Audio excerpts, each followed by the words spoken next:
What's going on, everybody? Welcome into the Sunbelt Syndicate. We've got a very special show in store for you today. Quick shout out to our affiliate sponsors, Dubby Energy, Fanplex Graphics, TSN Off Road, as well as Dano's Seasoning. And as you can see, we've got quite a bit more people on video tonight than typically do. So first of all, Seth and Marv, welcome into a new baseball season. Excited to get going with you fellas. But we also have some guys from the ULM Warhawks. Welcome to the show, Michelle Artzberger, Coach Michael Federico, and Zach Shaw. And gentlemen, how are we all doing tonight? Good. Doing great, man. Great. Well, we are. Appreciate y'all being here. You here? Appreciate you guys coming on. Yeah. Really appreciate the time and look forward to hearing a little bit more about you guys and the Warhawks coming into this season. So we'll start off with the, as I said before we got going here, a softball question, even though it's a baseball show. What are you guys' overall expectations for the season, whether it be, a tiny little goal or something bigger? Coach, if you would start us off with that answer. Yeah, I think, my big goal is, of course, the team coming together and then, getting to Birmingham or to Montgomery, and, getting in that conference tournament, establishing ourselves in this league. And then it's always to get to Omaha and get to a regional. Something that this league is capable of doing all the time. And it's an expectation for me in this group. We're an older group, and there's high expectation for this group to be able to do that this year. Nice. Michelle, you want to go next with that? Yeah, just kind of going off what Coach said. I think the biggest goal as a group is just take it a game at a time. It's going to be a really long season. I'm going into my fourth year of Division I baseball, so I kind of know how much of a grind it is, and I'm just really looking forward to being with the guys in the dugout on road trips and all that stuff. And like Coach said, if you're not aiming for the top, why aim at all? So I think we have a really special group, and I'm really excited to get going. Zach? Yeah, just expected win. Just been here for 4 years now, gotten better every year, and this year's the year to make a run. Make it to Montgomery. Haven't been since my freshman year. Then make a regional and see where it goes from there. Like those answers. Going over last year, you guys finished with an overall record of 25-30, 11-19 in the belt itself, with an RPI of 172. And I just wanted to give that little recap and kind of show where we ended off last year. But Marv, you've got a little tidbit on how they finished off the season there a little bit, right? Well, not just season. So in 24, 8-win improvement over 23. So, and then looking at the roster, you guys do have some older players on there. So one question I wanted to ask, and this is to the group, and you can answer it individually.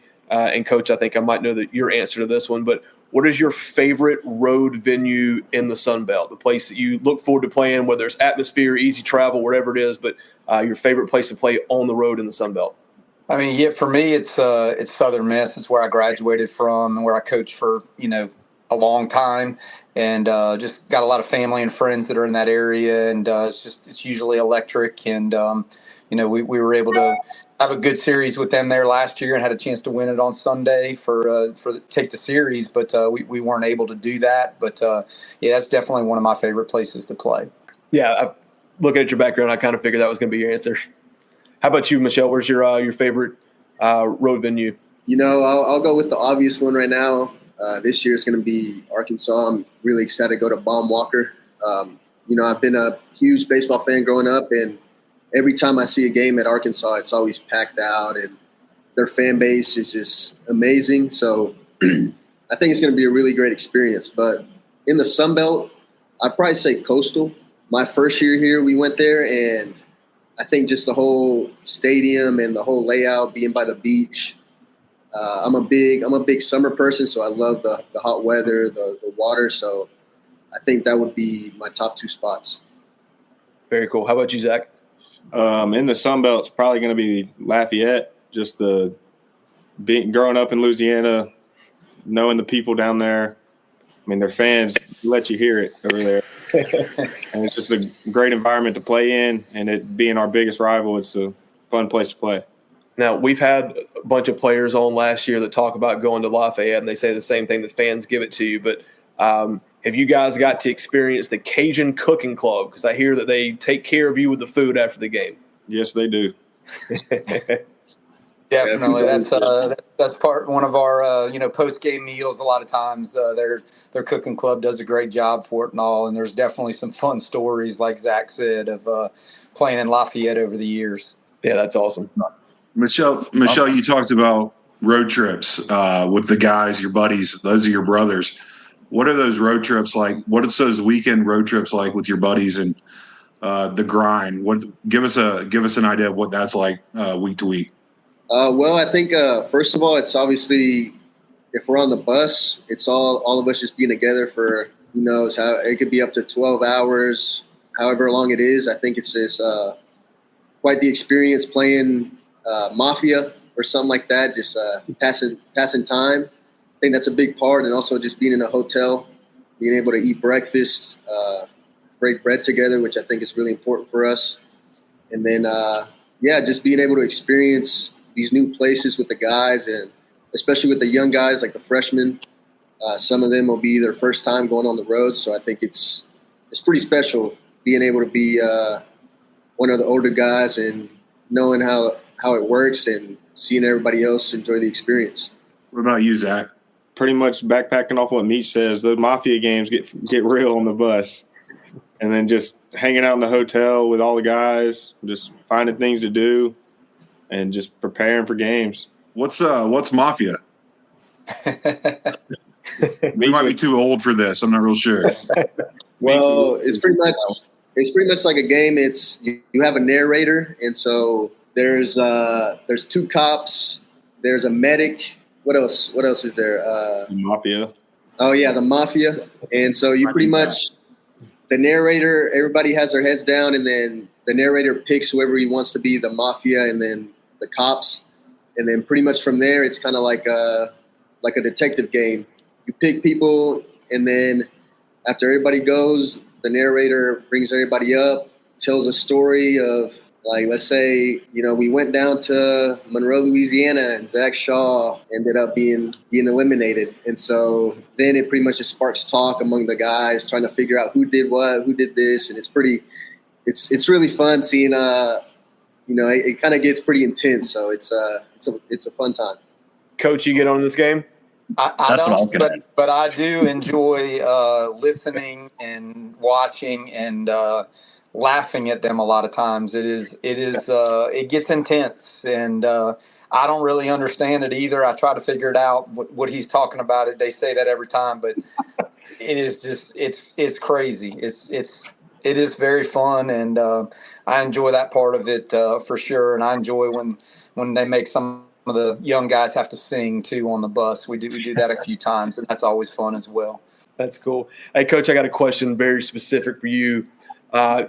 In like the new environment that college athletics is in with transfer portal, how much does that change your approach to recruiting? You look at a high school kid that's got a ton of upside, but it might take them a year or two to really make an impact, kind of catch up to the college speed, if you will, versus going and getting a kid out of JUCO or a transfer that's had a year or two experience and can come in and make an immediate impact. Does that play any part in your decision-making process when you recruit, or are you just looking for the best fit, or kind of how does that affect you guys? Yeah, we're looking for our kind of guys. I mean, we've kind of stayed more focused on the high school and the JUCO ranks. I mean, most of our players are from the high school and JUCO side of it. We don't have, NIL money and, that kind of thing to really be able to go get certain guys. We'll splash in there, and we've gotten some really good players out of the portal. One of our catchers is from Notre Dame this year, and probably our starting center fielders from UTSA. So we'll do it, and we're not scared to do it. But I like to build it in. I like the development side. Like just these two guys that are on here right now. I mean, they've been in our program for a long time. So I think you take your lumps sometimes too much, and it can get a little hostile back and forth if you rely too much on that. And that's, again, just, my belief on it right now. Yeah. So play the long game a little bit. Yeah, for sure. Very nice. Michelle had kind of already answered my next question a little earlier, but these midweek games, these non-conference games, what you talked about going to Fayetteville, but what's some of these non-conference midweeks that you guys are looking forward to the most? I always look forward to Tech. Being from Monroe, I always grew up hating Tech. Is that Louisiana Tech? Yeah. Okay, gotcha. I don't like them. Don't like this. Is that a series, or is that like just a midweek? What you guys got there? I think we got them 3 times in a midweek. Yeah, we actually played them 3 times this year. Last year we played them 2 at our place, 1 at theirs, and this year we go there twice. And they come to us once. It's kind of a home game for us. A lot of times we'll play them on the Tuesday before that Thursday, Friday, Saturday, whether it's Easter or the last weekend, just because it doesn't really matter where you're at if you're home or away, and it's just very convenient. And there's a lot of people. We're only about 30, 40 minutes away from them, so it makes a lot of water cooler conversations in the the regular folks, because a lot of them either went to Tech or ULM. Is that I'll jump off topic for a minute. Is there any interest from your particular side or people in the area in general in bringing on a team like La Tech to the Sun Belt? Obviously, that would become 3 teams from Louisiana, all in the same conference. We've seen all this conference realignment and this movement. You've got you guys in Louisiana, and that's the rivalry, as most people know it, even though this one seems to take precedent, even with them too, I think. Honestly, I think like everybody teams up to go after La Tech from the sounds of it. But is that like an intriguing thing? Is that something you guys ever kind of hope to see even when you're gone? Or what are the thought processes on that? And I'll start with let's start with Zach on the answer on that one. I mean, growing up here, a couple years ago, their AD said some stuff, and I don't think they should come in. It makes it an easy midweek for us too. So, okay. Michelle, we'll go with you next, and then go to Coach Fed. Yeah, I mean, honestly, I haven't really put too much thought in it. I know they're in a good conference themselves, but I mean, I could see it being a good idea. Maybe get a weekend series against them if they were to join the conference. But I don't know. I really don't have too many thoughts on that. Fair enough. That was not one that I had written down. I just threw that out there as a curveball because I know that there's been a lot of talk. Coach, I mean, specifically, do you guys have a good working relationship with the coaches over there at La Tech as well, or is there kind of like a friendly, I don't know, note sharing when you guys play against somebody or anything like that going on? Yeah, well, their head coach Lane Burrows and we actually coached together at Southern Miss years ago when I was a volunteer coach in the late 90s. So, and then when I worked at Meridian Community College, his mom was actually our secretary. So Lane and I are really close. We're friends, even though when we play each other, we want to rip their faces off. But, that's what makes it fun. Again, like what Zach was saying for the midweek games. I think proximity, it definitely makes sense for maybe for us in Lafayette and some of the, maybe Arkansas State and some of the more local ones, but I don't know if it really makes sense for our entire league, especially now that we've got 14, to have 3 teams in here. The hard part, like Zach was saying, where us and Tech are located, it's hard to get midweek games sometimes. So, that definitely would hurt us trying to figure out who we're going to play, because then we'd have to really go to South Louisiana a little bit more, and it makes it tough from the classroom side of it. But I definitely think it makes sense in a lot of ways from a proximity. But long term, I don't know if Lafayette and ULM fans would really want Tech to be in there with us. Makes sense. I think that's kind of the common theme that I've gotten, but I know as you guys are obviously literally closer in proximity and closer to the whole situation, just wanted to see if there were any good thoughts there. Before we move on to the next question, though, I got to ask about the hats because I like them. So if I'm reading it correctly, it says "sweet" on there? Yes, it does. Okay, Zach, you got to give me some kind of explanation of what this one's about. Coach, if we get you a couple of dresses, can we get some of those sent in the mail possibly? we definitely can. We can definitely try to work something out with that. A couple T-shirts, something, anything. We'll take it. The explanation behind the hat is just, I think this week Coach Fed came. We had a team meeting, and he pretty much just kept going about if anything bad happens, like we rain out a game, we have people sick, just say "sweet" and keep moving on. Just keep fighting. Next guy up. I like that. I like that a lot. Coach, you want to put anything extra on that explanation, or you like that one? No, I think just, it's the Warhawk way for us is sometimes, we've got to get over hurdles that maybe some other people don't. And, whether it's a bad call by an umpire, just, say sweet and just move on to the next play. Or if it's, post-game meal has lettuce on your sandwich and you didn't want it, just say sweet and just move on to the next thing. So just trying to get our guys to understand that life's difficult. And sometimes it's your, being optimistic with each situation and each scenario, because sometimes, bad first at bat may lead to the game winner walk-off hit at the end. So just being ready for those things and just trying to, steady wins the race, so to speak. Gotcha. Michelle, you got the hat like right beside you there on the desk or something, right? Yeah, totally. He's got to show off that hair, man. He's got great hair. He can't keep it in the hat all day. He doesn't wear hats very often. Coach, I got a question about the conference in general. Can you talk a little bit just about how tough the conference is compared to some of the other P4 conferences around the nation? Yeah, I mean, I think our league is, second to none when you're talking about those. I've been very fortunate in my career to, be in Conference USA and the sunbelt now for a long time. This is my 8th year going into the sunbelt. And, when you can have multiple teams in leagues, which is what I've been a part of for a long time, that's why I wanted this job here at ULM, because you don't necessarily have to finish first and you can still get into a regional. You're still going to have, tough weekends. You're still going to have really good RPI games, and you can find your way to get to Omaha. And there's, a number of teams in our league that have been to Omaha. When you think about, Southern Miss, Lafayette, and Coastal, they've been to Omaha, and Coastal has won a national championship. So it's not far-fetched to think that those things can happen for us, because I think our body of work that we get out of our 30 games allows us to be able to do those things. And so to get an at-large bid is really difficult, and we're putting a product out there, from 1 to 14, that it's tough weekends. Even for us last year, it wasn't the greatest year for us in the conference. Didn't make the conference tournament, but there was a lot of Sundays that we were playing to win a series, and it's a difficult thing to do, and that's what I love about this league, and the challenges and facilities, and even our fan base is really good.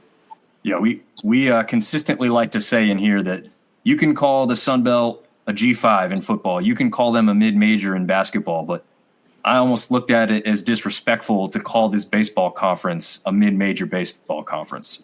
Yes, I understand some of the facilities maybe aren't up to SEC level in regards to some of those things, but you've got a lot of interest. You've got a lot of fan support. You've got a lot of good teams that are consistently putting out good records and getting 4 and almost 5 teams within the NCAA tournament to end the season. And you can see that you guys have not an easy slate, whether it's non-con or conference. And like you said, though, you take advantage of that and you're going to be well positioned at the end of the year. I do want to mention that you guys start with a nice little homestand, though. You got 9 in a row at home before going on the road for your first game. Start with Michelle there. Do you like a long homestand to start the season like that, just to get comfortable and, into a routine before you get going on the road?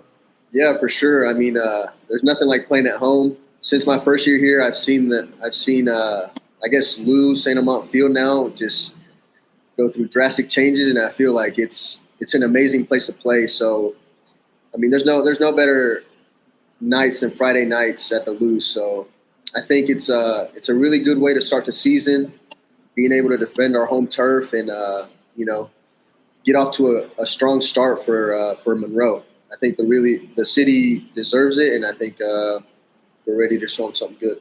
Absolutely. Zach, we'll go with you next, and then we'll finish with Coach there on his thoughts on that long homestand to start with. Now in my career, it doesn't really matter to me how long we're at home, but having the long homestead to start the year definitely helps out our younger guys, our newer guys who don't really know what college baseball is yet. And all these freshmen are going to get a taste of it, but they all get a taste of it at home. They're just going to thrown into the fire of having to deal with away fans without having any experience. It's a good call there. I like that thought process. Coach, anything specific from you on that long homestand to start with? You guys get to try and schedule it like that, or is that just kind of how it worked out? Definitely try to get, 3 of our first 4 weekends at home. We try to always do that. Actually, we were supposed to go on the road week 2, but then when the Southland Conference, all the changes that happened with them last year, we had to kind of redo the schedule for this year. So we're at home the first 2 weekends, and we go on the road to Missouri State week 3. So it's a challenge. It's a challenge to get a lot of home games, but we can get some of those northern bus people to kind of come down and play. And I definitely love the fact that we get to do those things, and hopefully we get off to a great start. In 2020, when we were off to a great start before COVID happened, we kind of had this similar schedule. So it's kind of been built that way. And I think with our, with 27 juniors and seniors combined, this was definitely something that was strategic for me. Very nice. I like the thought process.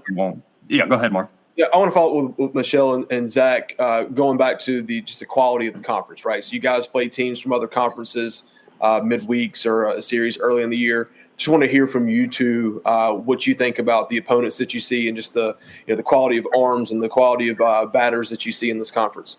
I'll start. I think this conference it's a juggernaut. I mean, from top to bottom, there's really, which goes insane for every baseball game, but in this conference, it's whoever plays better baseball and makes the fewest mistakes is going to win.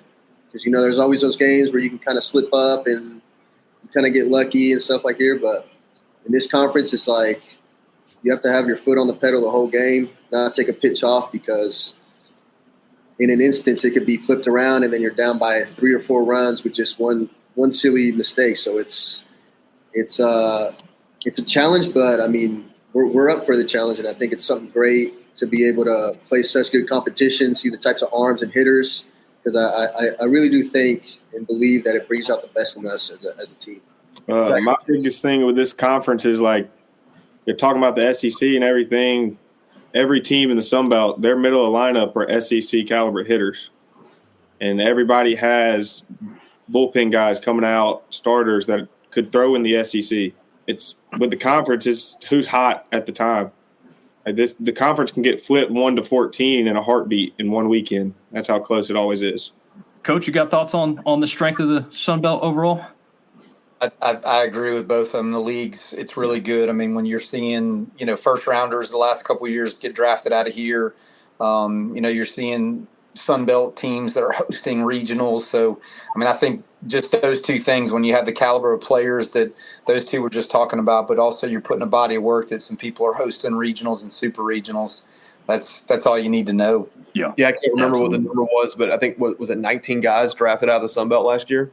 Yeah, and then if you count the free agent signs too, I mean, a lot of us had free agent guys too. That now with the 20-round draft, it's maybe not as many people getting picked up, but I mean, we had 2 lefties that were free agent signs that were 93 to 96 on the mound. So you're seeing 95-mile-an-hour arms on Sundays in our league, and that's just amazing. And it's not just 1 or 2 teams. I mean, we've got guys that are throwing that hard, on Sundays as well. Yeah, that's awesome. Great. Coach, piggybacking off that just a little bit, this is our second year doing this podcast. Our first year, we learned how important RPI is. I think every episode we spend 20 minutes talking about RPI, and we learned a little bit more and more about it as the year went on. Talk to us about how important RPI is, and looking at your schedule, what are some matchups that could really, for you guys, could boost your RPI as the year goes along? Yeah, I actually showed a PowerPoint to our guys the other day about the quad 1 to quad 4 different scenarios, and actually I've looked at all the teams that were playing this year where their RPI was last year. Like you said, for us 172.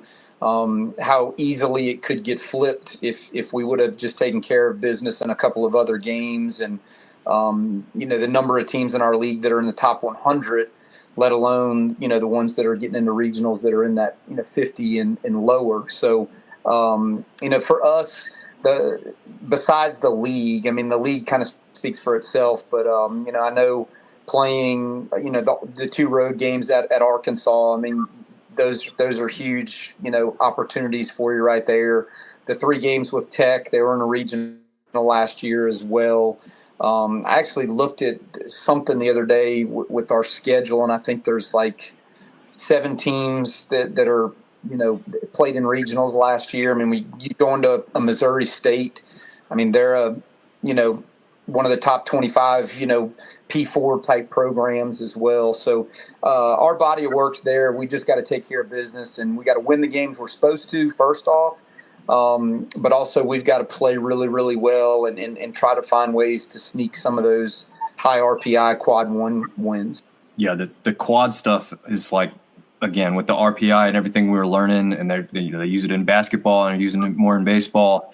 It's a lot to keep up with. It's understandable like why I showed our players all the stuff. I'm sure they, Meach and Shaw probably didn't even understand all of it, but I think they got a better understanding just kind of explaining it and showing them where some teams were in regionals with those things. And again, kind of like Meach was saying, every game's important, and whether it's Louisiana Tech on a Tuesday or if it's at Coastal Carolina, and we've got those opportunities to be able to do those things to get those wins.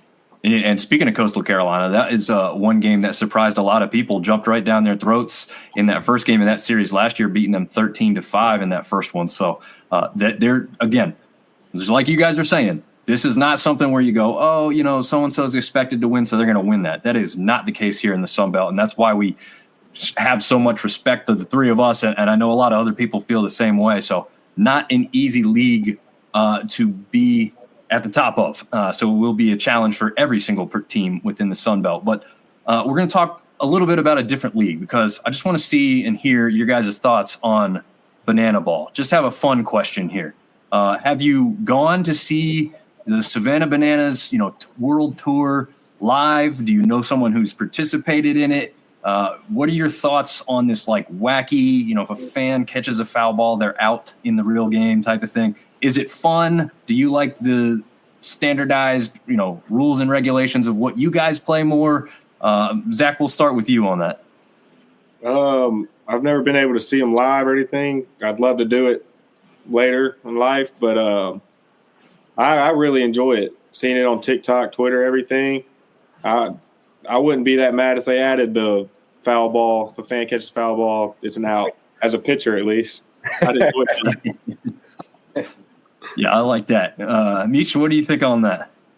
Well, I actually had a teammate that I played JUCO ball with who played for them, Bryce Madron. He's an outfielder, and I really do find the whole thing fun. I think it's a really innovative way for entertainment in the sport.